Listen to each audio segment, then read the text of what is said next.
পঞ্চ নদীর তীরে বেদিকা পাড়াইয়া শিরে দেখিতে দেখিতে গুরুর মন্ত্রে জাগিয়া উঠেছে শিখ নির্মম নির্ভীক।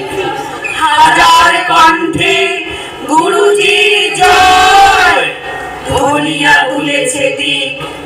নূতন জাগিয়া শিখ নূতন উষার সূর্যের পানে চাহিল নির্নিমেষ।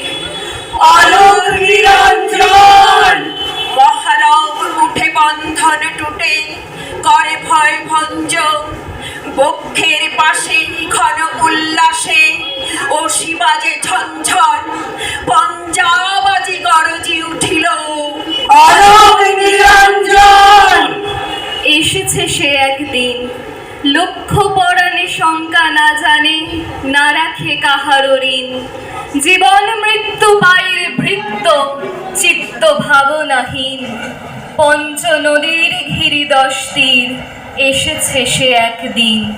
দিল্লি প্রাসাদে কুটে হতা বারবার বাদশা জাদার তন্দ্রা জিতেছে ছুটে। কাদের কণ্ঠে গগন মন্থে নিবিড় নিশিত টুটে। কাদের মশালে আকাশের ভালে আগুন উঠেছে ফুটে। পঞ্চ নদীর তীরে ভক্ত দেহের রক্ত লহরী মুক্ত হইল কিরে। লক্ষ বক্ষ চিরে ঝাঁকে ঝাঁকে প্রাণ পক্ষী সমান ছুটে যেন নিজ নীড়ে। বীরগণ জননীরে রক্ত তিলক ললাটে পরালো পঞ্চ নদীর তীরে। মোগল শিখের রানে মরণ আলিঙ্গনে কণ্ঠ পাকুরি ধরিল আকুরি।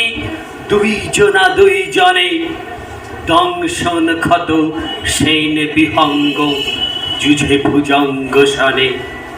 সেদিন কঠিন রণে জয় গুরুজির হাঁকি শিখ বীর সুগভীর নিঃসানে। মত্ত মোগল রক্ত পাগল দিন দিন গর্জনে। গুরুদাসপুর গড়ে বন্দা যখন বন্দী হইল তুরানি সেনার করে। সিংহের মতো শৃঙ্খলগত বাঁধিল এ গেল ধরে দিল্লি নগর পরে। বন্দা সমরে বন্দী হইল গুরুদাসপুর গড়ে। সম্মুখে চলে মোগল সৈন্য উড়ায় পথের ধুলি। ছিন্ন শিখের মুন্ডু লইয়া বর্ষা ফলকে তুলি। শিখ 700 চলে পশ্চাতে পরাণের ভয় ভুলি।